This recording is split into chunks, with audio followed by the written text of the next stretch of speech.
Hello friends, welcome to my channel mathsstudy.com। Channel पर नए हैं तो चैनल को सब्सक्राइब कीजिए, बेल आइकन को प्रेस करके ऑल पे क्लिक कर लीजिए, जिससे समय समय पर वीडियो की नोटिफिकेशन आपको मिलती रही है। चलिए आज हम प्रश्नावली 3.6 प्रश्न संख्या 1 के छठवें भाग को करते हैं। इससे पहले एक वीडियो आप लोगों ने नहीं देखा है तो mathsstudy.com की प्ले लिस्ट से देख सकते हैं। चलिए इस वीडियो को शुरू करते हैं। इसमें कह रहा है निम्नलिखित समीकरणों के युग्म को रैखिक समीकरण के युग्म में बदलकर हल कीजिए। देखिए, रैखिक समीकरण होता क्या, एक लाइन में होता है, यानी कि एक पद में होता है। लेकिन यहाँ पे देखिए क्या है, एक ही पद में x होता है और एक ही पद में y होता है, लेकिन इस वाले पद में कुछ भी नहीं होता। यहाँ पे x और y दे रखा है, ठीक है।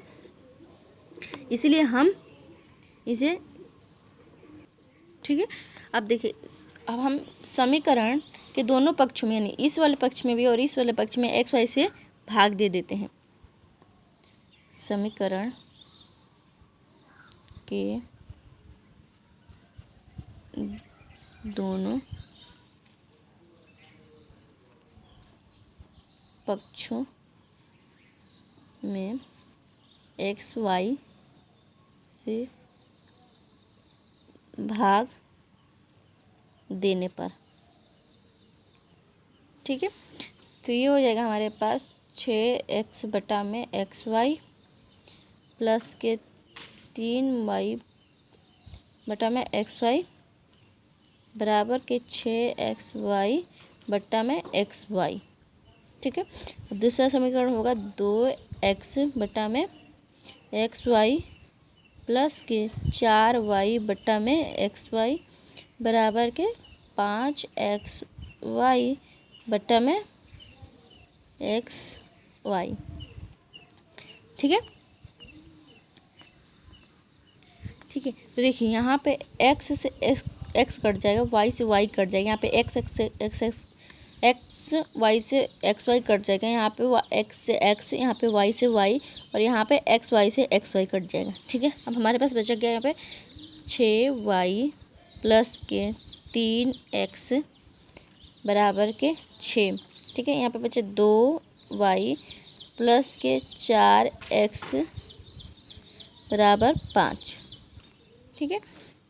ये बचा हमारे पास, तो इसे हम इस रूप में लिख सकते हैं, ठीक है। देखिए क्या है यहाँ पे हमारे पास 6y बराबर, ठीक है। ऐसे लिख सकते हैं 6 × 1 बटा y, क्योंकि देखिए यहाँ पे 6 एकम 6 और y, कि देखिए हमारे पास आंसर आ गया। और यहाँ पे दे रखा है 4x, ठीक है, 4x, तो इसे लिख सकते हैं 4x 1 बटा x, तो ये भी होगा 4 एकम 4 और x का x, ठीक है। इस रूप में हम लिख सकते हैं। तो चलिए लिखते हैं यहाँ पे 6 1 बटा y प्लस के 3 1 बटा x बराबर के 6, ठीक है।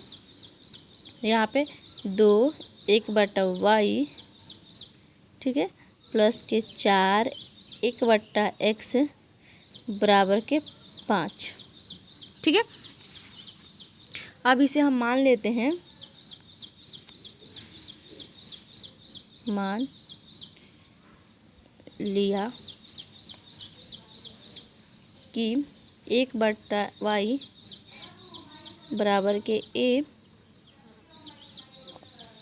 और 1 बटा x बराबर के b, ठीक है। यहाँ पे आप चाहें तो कोई भी संख्या रख सकते हैं, a से z, तक कोई फ़र्क नहीं पड़ेगा, ठीक है। यहाँ पे मैंने a और b रखा है। तो देखिए 1 बटा y की जगह हमने क्या रखा है, a, तो यहाँ पे 6 a हो जाएगा। यहाँ पे देखिए 3 और 1 बटा x की जगह क्या रखा है, तो b, तो 3b होगा बराबर के 6, ठीक है। और दूसरा समीकरण है हमारे पास 2a, क्योंकि 1 बटा y की जगह a माना था, और 4 और 1 बटा x की जगह b बराबर के 5, ठीक है। क्वेश्चन में कहीं भी नहीं कहा गया कि आपको किस विधि से सॉल्व करना है। तो चलिए हम विलोपन विधि से कर लेते हैं। विलोपन विधि में होता क्या है, हमें साइन को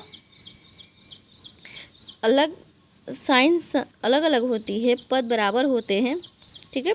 तो देखिए रही तो हमारे यहाँ पे ए वाला पद बराबर है, नहीं बी वाला पद बराबर, ठीक है। तो पहले ही से हम बराबर करते हैं, पद को बराबर करते हैं। पद बराबर करने के लिए करना क्या होता है, ऊपर वाले जिस पद को काटना होता है उस पद से हम नीचे गुणा कर देते हैं, और नीचे वाले जिस पद को काटना होता है उस पद से हम ऊपर गुणा कर देते हैं। ठीक है,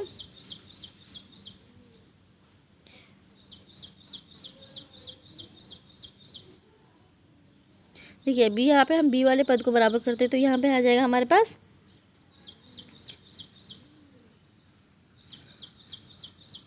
ठीक है। तो यहाँ पे हम 4 से ऊपर गुणा कर देंगे और इस वाले पद के 3 से नीचे, तो ये हो जाएगा 4 चक 24 ए प्लस के 4 3 12 बी बराबर के 6 चका 24। ठीक है, 3 दूना 6 ए प्लस के 4 3 12 बी 15। ठीक है, अब देखिए पद तो बराबर करते हैं, अब इसका साइन चेंज करना होगा क्योंकि साइन अलग अलग होती है। तो यहाँ पे प्लस है तो माइनस होगा, यहाँ पे भी माइनस होगा और यहाँ पे भी माइनस होगा।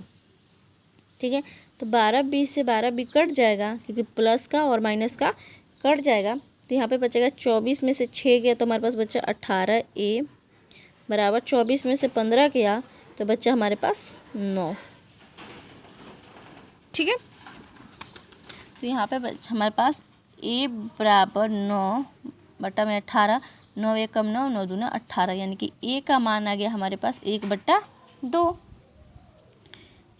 ठीक है, यहाँ पे लिख देते हैं, हमने घटाने का काम किया था, घटाने पर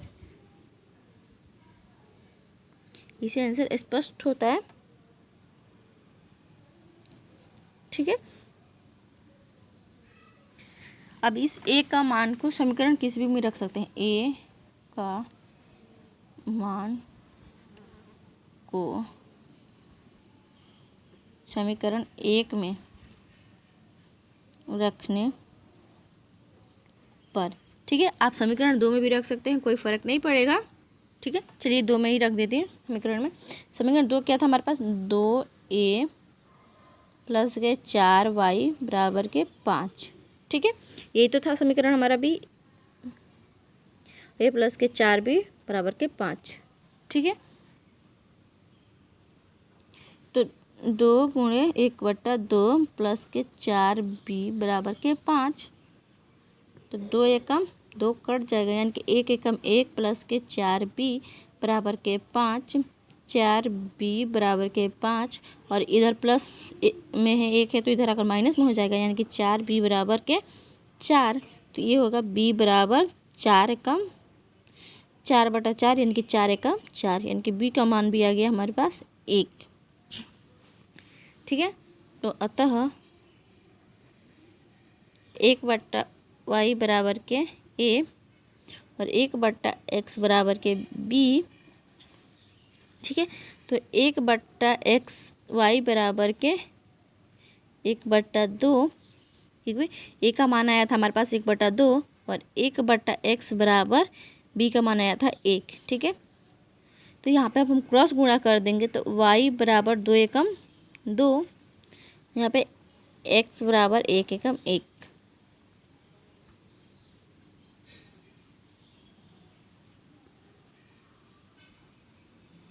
ठीक है, तो यही हमारा x बराबर के 1 और y बराबर के 2, यही हमारा फाइनल आंसर है। आई होप आपको ये वीडियो समझ में आई हो। चलिए मिलते हैं नेक्स्ट वीडियो में, तब तक के लिए गुड बाय। ऐसे ही वीडियो देखने के लिए मेरे चैनल को सब्सक्राइब कीजिए, वीडियो को ज़्यादा से ज़्यादा शेयर कीजिए, लाइक कीजिए और कमेंट कीजिए।